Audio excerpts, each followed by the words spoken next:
ہماری خداوند یسوع کی انجیل مقدس مرکز کے مطابق اس کا 7واں باب 31 سے 37 آیات تک۔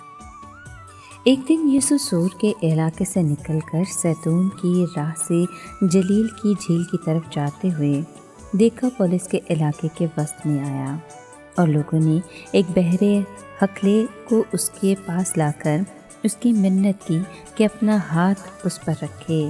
وہ اس کو ہجوم میں سے الگ لے گیا اور اپنی انگلیاں اس کے کانوں میں ڈالیں اور لعاب لگا کر اس کی زبان چھوئی اور آسمان کی طرف نظر کر کے آہ بھری اور اس سے کہا، افتح یعنی کھل جا۔ اور اسی دم اس کے کان کھل گئے اور اس کی زبان کی گرہ کھل گئی اور وہ صاف بولنے لگا۔ اور اس نے انہیں حکم دیا کہ کسی سے نہ کہیں، لیکن جتنا وہ ان کو منع کرتا تھا اتنا ہی زیادہ چرچا کرتے رہے۔ اور انہوں نے نہایت حیران ہو کر کہا، اس نے سب کچھ اچھا کیا، وہ بہروں کو سننے اور گونگوں کو بولنے کی طاقت دیتا ہے۔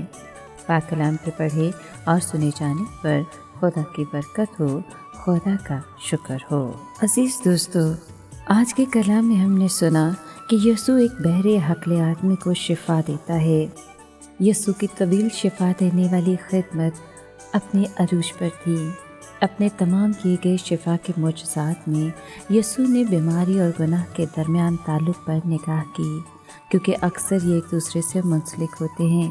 بیماری جسم میں خرابی اور خدا کے اصل بھلے مقصد کا بگاڑ ہے، جبکہ گناہ روح میں انسانی خرابی کا نام ہے۔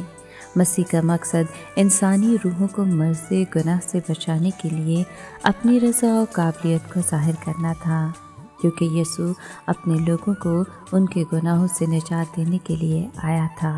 مسیح کو علم تھا کہ لوگوں کو کسی ایسی چیز کی ضرورت تھی جس سے ان میں روحانی شفا کی ضرورت کی آرزو بیدار ہو جاتی۔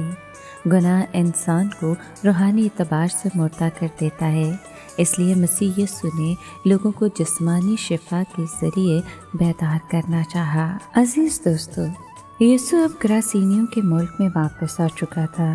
اس عرصے میں بدروحوں سے شفا پانے والا اپنی گواہی دیتا رہا، جس کا نتیجہ یہ نکلا کہ لوگوں کے رویے میں بڑی تبدیلی آ گئی۔ وہ لوگ جنہوں نے اس سے اپنے سوروں کے نقصان کی بنا پر درخواست کی تھی کہ ان کی سرحدوں سے نکل جائیں، اب وہ ایک لاچار آدمی کو یسوع کے پاس لائے۔ جب بالآخر وہ قائل ہو گئے کہ بدروحوں سے شفا پانے والے کا علاج واقعی سچا اور اصلی ہے، تو وہ معجزے کی اہمیت جان گئے اور چاہتے تھے کہ یسوع دوسروں کی بھی مدد کرے۔ سچی گواہی کا ہمیشہ یہی نتیجہ ہونا چاہیے۔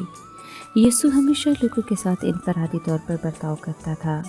بس وہ بہرے ہکلے کو ایک طرف لے گیا اور اس کے کانوں اور زبان کو چھوا تاکہ اس کے ساتھ تعلق قائم کرے اور اس میں ایمان پیدا کرے، اور اس کے کان کھل گئے اور اس کی زبان کی گرہ کھل گئی اور وہ صاف بولنے لگا۔